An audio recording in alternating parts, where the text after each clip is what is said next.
एकनाथ महाराजांचं चरित्र भाग 70. कली माझी ही नदीना उद्धराया, महाविष्णू अवतीर्ण झाले धराया. जेही तारिले ही नदी नाथा, नमस्कार माझा सद्गुरु एकनाथा. अवधूत चिंतन श्री गुरुदेव दत्त, दत्तात्रेय जनार्दन श्री एकनाथ महाराज की जय. जो स्वप्न दृष्टांत झाला त्याप्रमाणे भागवत धर्माची पताका खांद्यावर घेऊन टाळ मृदुंगाच्या तालात दिंडी आळंदीला निघाली. जय जय राम कृष्ण हरी, जय जय राम कृष्ण हरी, जय जय राम कृष्ण हरी, जय जय राम कृष्ण हरी. निवृत्ती ज्ञानदेव सोपान मुक्ताबाई, निवृत्ती ज्ञानदेव सोपान मुक्ताई, निवृत्ती ज्ञानदेव सोपान मुक्ताई. भानुदास एकनाथ, भानुदास एकनाथ, भानुदास एकनाथ, भानुदास एकनाथ, भानुदास एकनाथ, भानुदास एकनाथ. या अशा वेगवेगळ्या गजरात दिंडी निघाली. सगळ्यांचा उत्साह अपूर्व होता. अभंगामागून अभंग सांगितले जात होते. म्हटलं जात होतं मार्ग संपत होता. कृपाळू उदार माझा ज्ञानेश्वर, तया नमस्कार वारंवार. बरं, नुसतं असंच नाही तर तालात सुरात गाणं सुरू होतं. कृपाळू उदार माझा ज्ञानेश्वर, तया नमस्कार वारंवार वारंवार. कुलपरंपरेचा वैराग्याचा वारसा एकनाथ महाराजांच्या वाट्याला आला होता. ज्ञानेश्वर माऊलींनी उभारलेली भागवत धर्माची भक्ती पताका त्यांनी स्वेच्छेनं स्वीकारली. ज्ञानेश्वर माऊलींनी केलेल्या कार्यावर या 15व्या शतकात कर्मठपणाची काजळी चढली होती. ती झटकणं आवश्यक होतं. पण नाथ महाराजांच्या मनात संशय होता की तो अधिकार आपल्याला आहे का?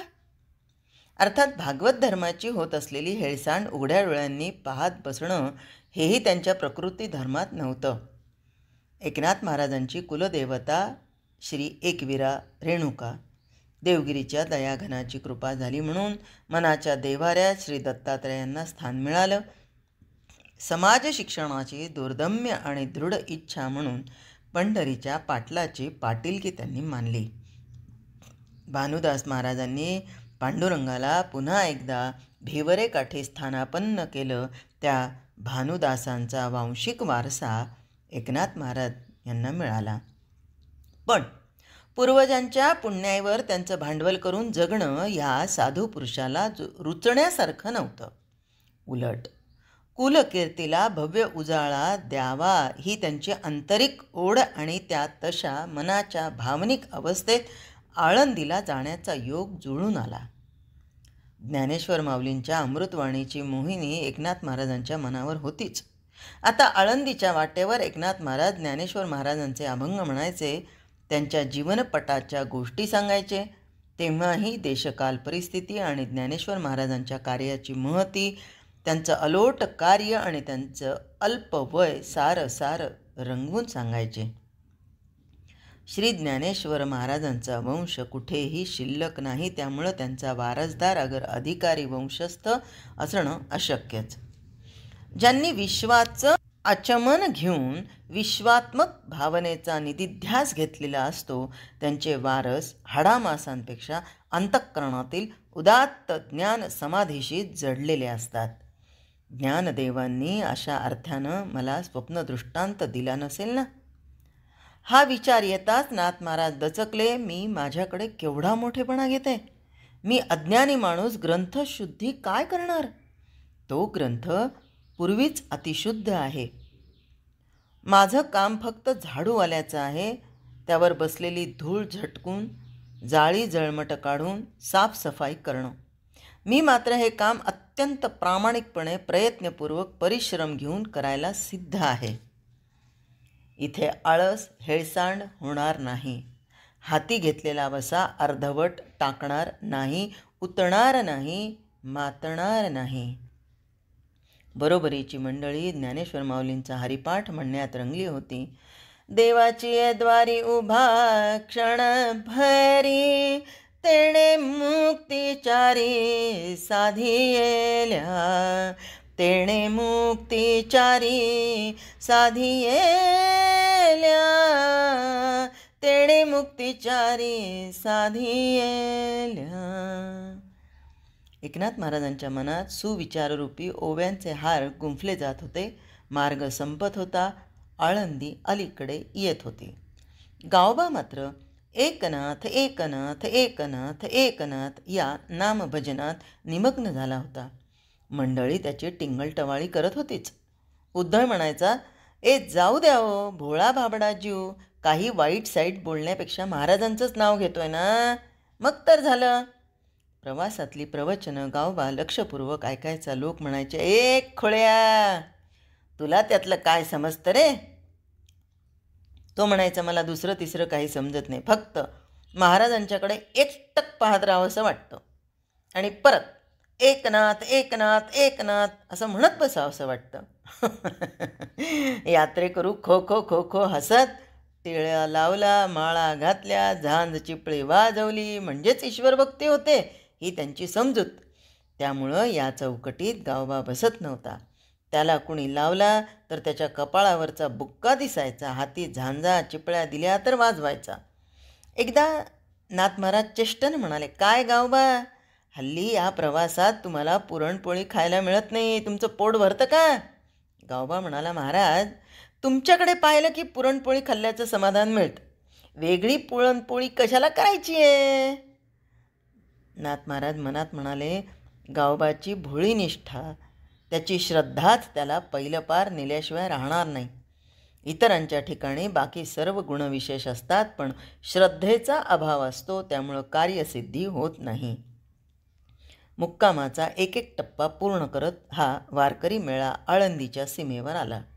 सगळ्यांनी आनंदानं गजर केला, ज्ञानेश्वर महाराज की जय, ज्ञानेश्वर महाराज की जय, ज्ञानेश्वर महाराज की जय, पुंडलिक वरदा हरी विठ्ठल असा पुकारा झाला. म्हणत म्हणत म्हणत म्हणत पांडुरंग हरी वासुदेव हरी, पांडुरंग हरी वासुदेव हरी मंडळींनी आळंदीत प्रवेश केला. आळंदी क्षेत्रात जणू निबिड रान पसरलं होतं. जिकडं तिकडं गवत माजलं होतं. मनुष्यवस्ती कुठं आणि समाधीस्थान कुठं याचा काहीही बोध होत नव्हता.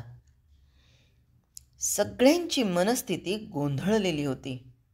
एवढी वाट तुडवत आलो खरं, पण माऊलींचं दर्शन घडतं का नाही हा सगळ्यांच्याच मनी संभ्रम होता.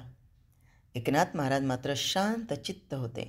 ज्या अर्थी ज्ञानाबाईंनं आज्ञा केली आहे आणि तिच्याच मार्गदर्शनानं इथवरचा टप्पा गाठला आहे, त्या अर्थी समाधीस्थान नक्की सापडणारच, माऊलींचं दर्शन घडणारच ही त्यांची खात्री होती आणि त्याच श्रद्धेमुळंच ते शांत चित्त होते.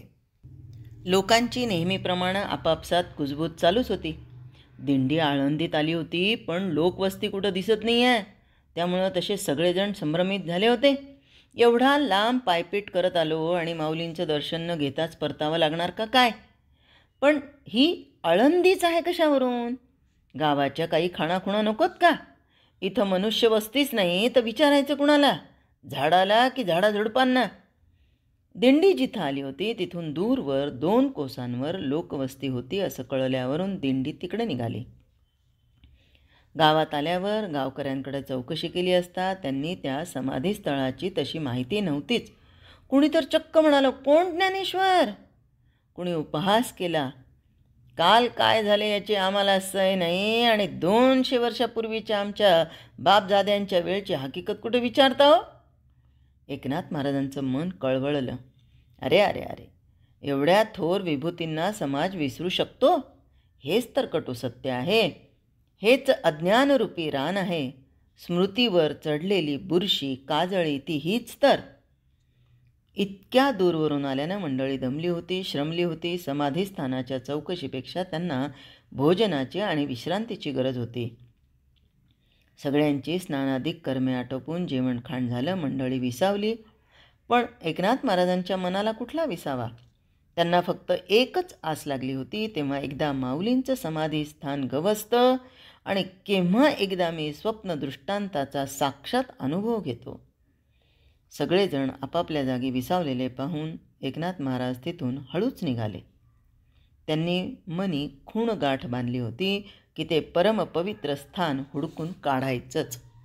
ज्ञानेश्वर माऊलींच्या आदेशाप्रमाणे प्रथम इंद्रायणीवर जायचं आणि तिच्या काठाकाठानं हिंडायचं. मग शिवमंदिराचा कळस दिसतो का ते पाहायचं. खरं म्हणजे प्रवासाची दगदग त्यांनाही झालीच होती, पण त्याहीपेक्षा त्यांची तळमळ अधिक तीव्र होती. 50शी ओलांडलेलं त्यांचं वय ही वणवण सोसायला असमर्थच म्हटलं पाहिजे, पण मनातल्या महत्त्वाकांक्षेपुढं वयाची कुरकुल चालण्यासारखी नव्हती. पंचा ओला करून त्यांनी डोक्यावर ठेवला. ते झपाझप पावलं चालू लागले. त्यांच्या पाळतीवर असलेला उद्धव काही अंतर ठेवून त्यांच्या मागोमाग निघालाच. एकनाथ महाराजांनी माजलेल्या कुराणात प्रवेश केला. माणसाला आपल्या मिठीत कवटाळून घेईल, त्याला पूर्णपणे झाकून टाकेल इतकं उंच आणि घनदाट गवत तिथं माजलं होतं. नाथ आणि उद्धव यांची चुकामुक होणं सहज शक्य होतं आणि त्याप्रमाणे ती चुकामुक झालीच. रान तुडवता तुडवता एकनाथ महाराजांना वाटलं, समाजातल्या लोकांचं अज्ञान रान असंच घनदाट झालं आहे. त्यामुळं ज्ञानाचा प्रखर सूर्य काळवंडला आहे. हा अज्ञानतम नाहीसा करणं आणि गवताळ रान तुडवण्यापेक्षाही अवघड आहे. पण ज्ञानप्रकाश तेजाळणं तर केवळ अशक्य प्राय आहे. जय हरी.